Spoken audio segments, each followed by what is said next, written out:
Welcome back to the channel, YouTubians, new subscribers. You guys are awesome. This video, I'm gonna blow your guys' minds with information on this one. So get ready. So whether you're a beginner, an expert, I can guarantee there's gonna be something in this video you're gonna walk away learning today.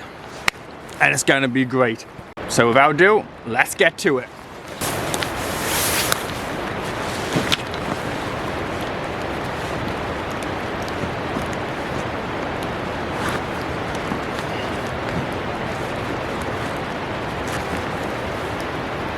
And this is how you tie a bomb-proof guideline to put your tarp on. We're going to tie a bowline knot. This is our tail, loop, and we take our tail under, wrap around our main line, through the loop, around,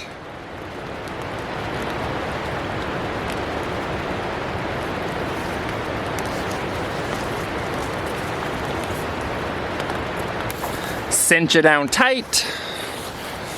Okay, once we take our ridge line to the next tree,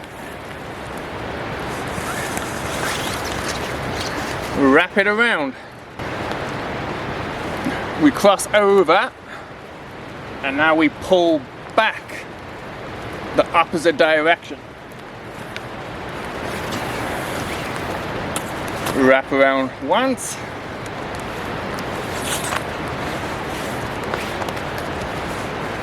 And now we pull back the other way. And now we finish it off with a taunt line hitch.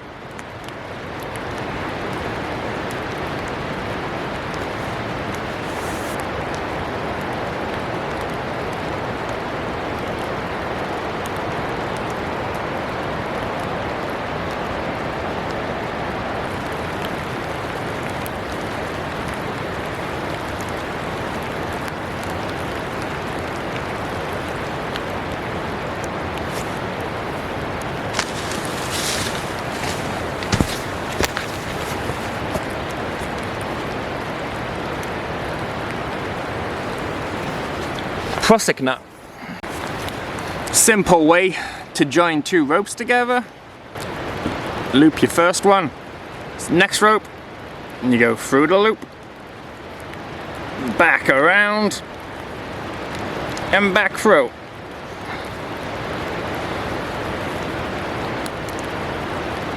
Cinch them down. Now just tie a half hitch on either end.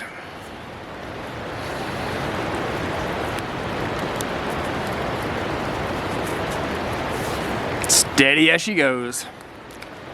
And yes, if you don't melt your ends of your paracord, this is what happens.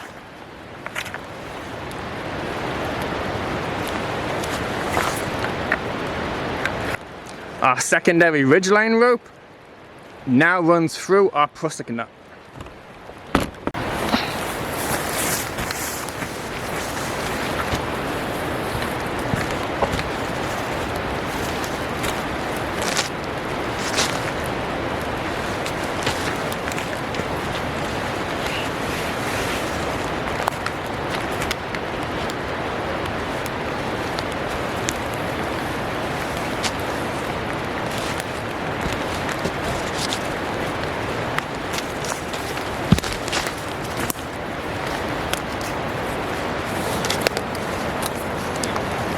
Taunt line hitch. Cross over. Wrap twice. On the inside. Once. Above. So now what we have created is essentially a suspended cross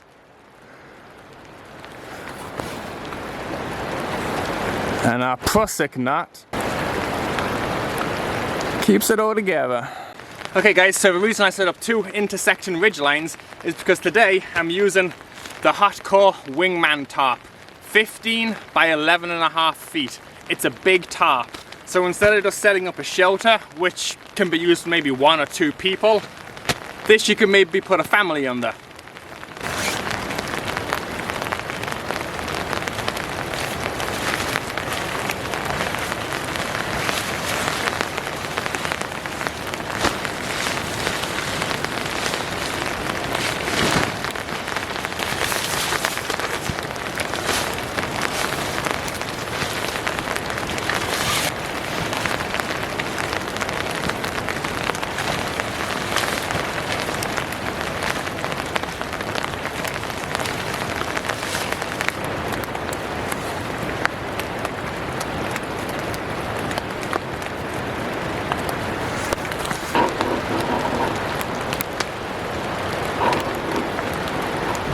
Just like that.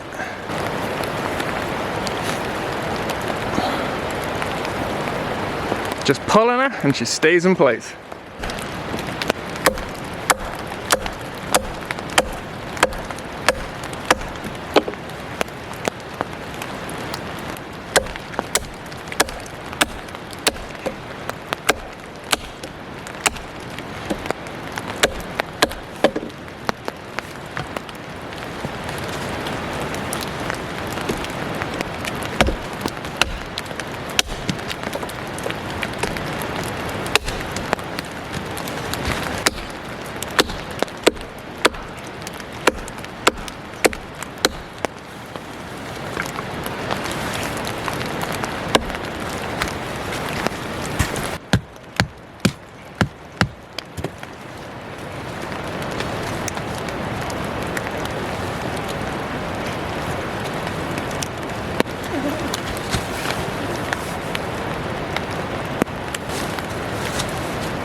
Twice on the low side.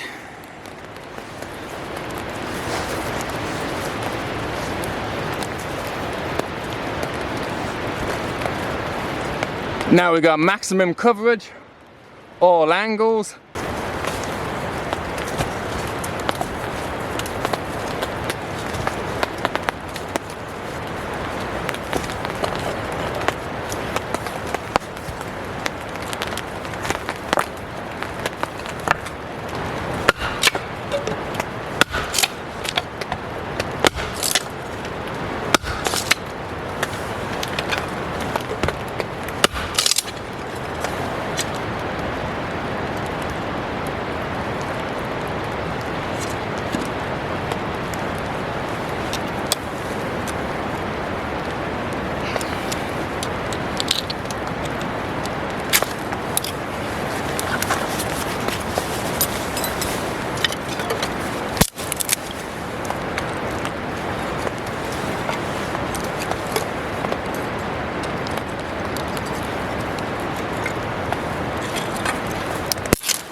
Alrighty, YouTubians, there we have it. Shoulders up, fire's going, camp's feeling a bit more homey.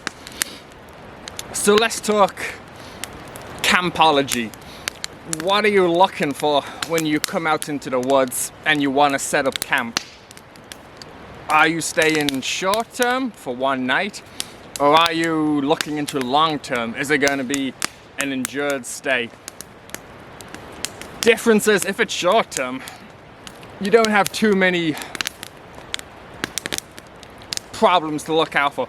If you're staying short term, the biggest thing to consider is when you're in the woods, look up. You're surrounded by trees. Your biggest danger and hazard is deadfall, widowmakers, dead branches hanging up in treetops. If you set your shelter up underneath a tree or your tent, and in a windstorm you have one of these branches come down, a dead tree falls on you, Day's done. First thing I do, scout around, look for dead trees. I make sure where my camp's going to be, I'm not gonna get hit by deadfall. If there is deadfall and I can safely remove it, I will remove it, use it for firewood, process it up. That's what I look for. Long-term shelter, different. So if I'm looking at a long-term shelter, I'm now looking at the ground around me. Okay, what weather, what type of seasons is going to be upcoming? Am I going into summer? Am I going into winter? It all affects. Am I going to be getting heavy rainfall? So now if I'm looking for a camp location, I'm going to be looking at the ground. Am I setting up shelter in a valley? You know, am I on a low spot? So if it rains, am I going to wake up at 2 in the morning to be laying in a puddle, essentially? So look at the ground, look at the trees. Third consideration, vegetation. You can tell a lot by the plants and what grows around in your area to what type of exposure it gets. If you're setting up camp close to a river, how do the plants look? How does the vegetation? Has it been battered by wind? Does the branches grow one direction? How do the trees grow? Does everything grow straight up or is everything leaning? Is the ground damp? There's a lot of signs nature can tell you. You just have to know what to look out for. Campology.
Let's talk about the most underrated yet important aspect of any survival situation, which is your awareness. And how can we harness that? And I'm going to teach you that in the next 5 minutes. It's called relaxed awareness.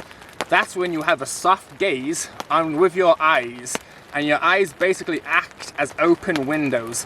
So think when you're at home, you're watching a movie, your eyes are just wide open. You're not paying attention to everything that's going around. Your eyes see everything, but they just take it in. They absorb information without processing specific details of what you're actually seeing.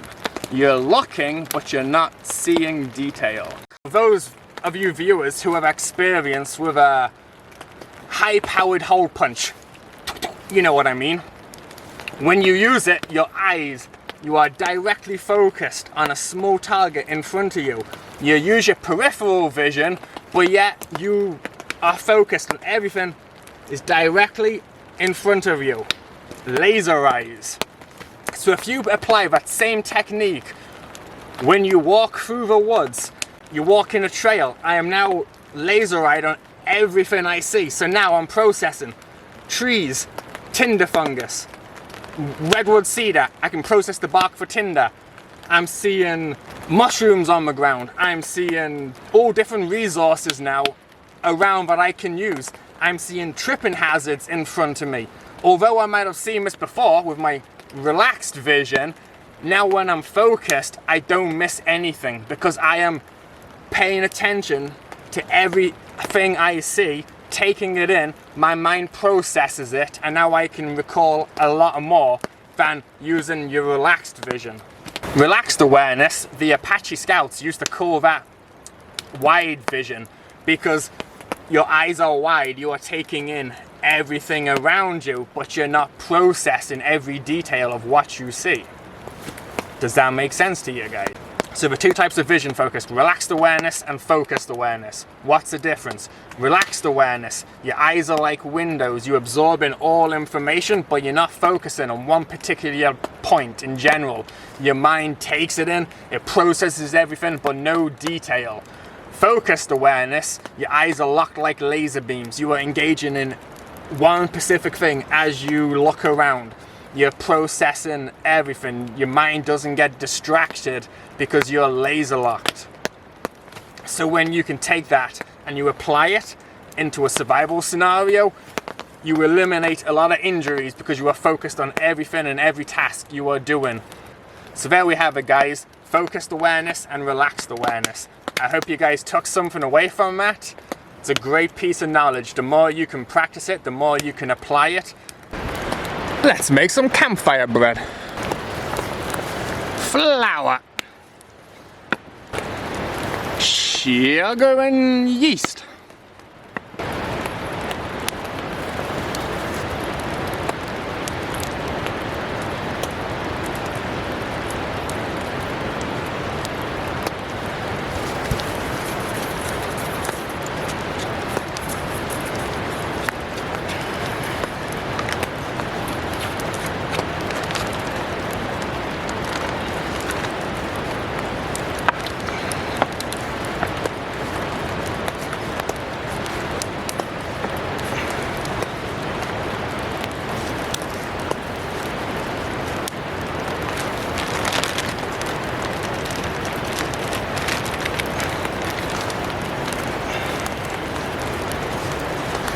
Now we got our dough ready. We're going to let it sit for 15 minutes. And then we'll bake it. A bandana, one of the most useful items you can have in a survival kit. Many uses.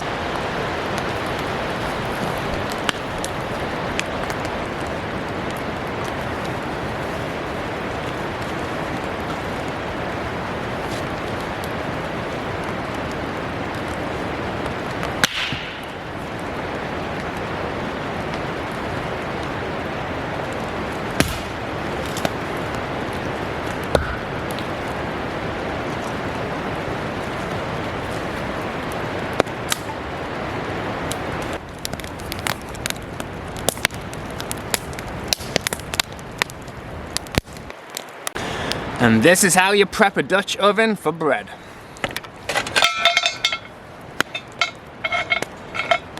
Three rocks about a similar size in the bottom. I take an old stainless steel lid, flour,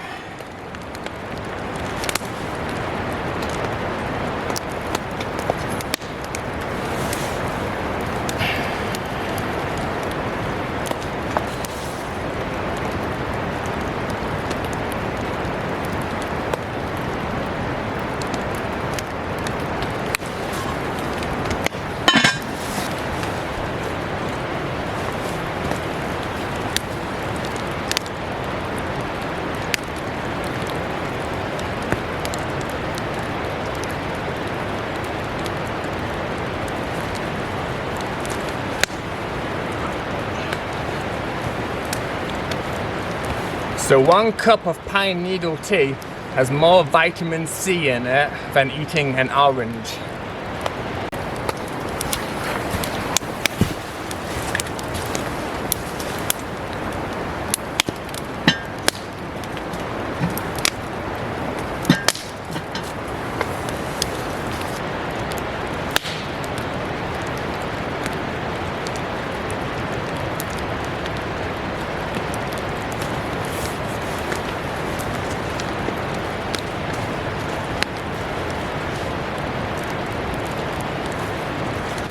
Quiz time. So who remembers when cooking something with moisture in a Dutch oven, not to have the lid completely sealed? I take a little wood chip. This is a piece of bark. I leave the lid just a little bit open. That way moisture can escape, doesn't get trapped in, and that way I don't end up with soggy bread. So a very bit of important piece of kit to always carry with you is a sharpener, a way to keep your tools sharp. Whether it's a flat file, a diamond file, Because there's nothing worse than a blunt tool that doesn't do its job effectively.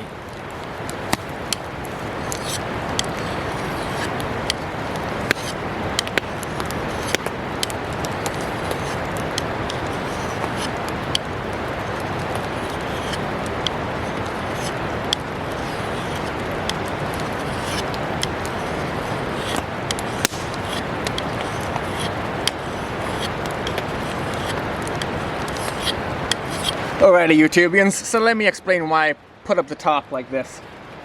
This way, imagine you got a heavy rainy day. You got each corner staked down, maximum deflection of the rain. We don't just have it sloped one way. We got coverage from all the sides. I got the front open, that way if I had a back to my fire, I could reflect the heat in. I could always drop the rear, the back middle lower down to keep it in more on a colder night.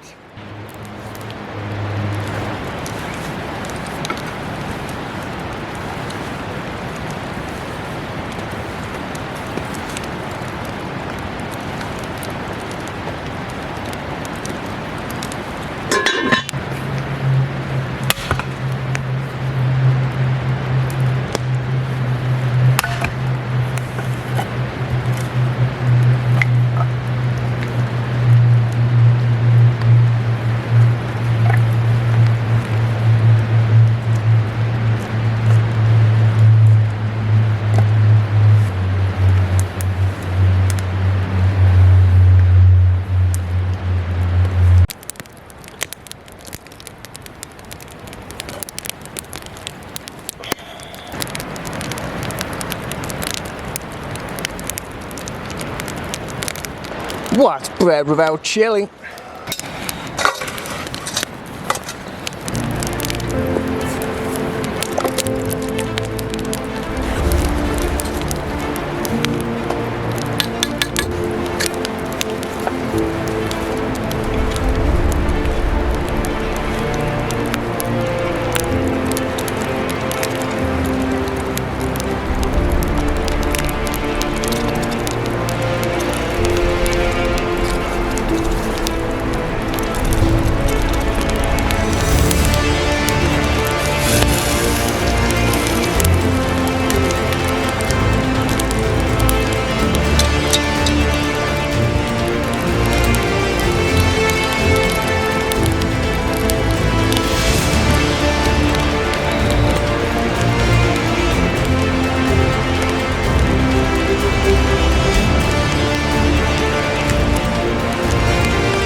Alrighty guys, and that's a wrap on this video. I hope you managed to learn something from it, whether it's how to tie a tighter ridgeline, how to set up your top shelter in a different manner, whether it was from learning something about choosing a short-term camp location or a long-term, what to look out for, the dangers, whether it's widowmakers and dead trees above us, or you guys learned something about relaxed awareness or focused awareness and how to use your eyesight.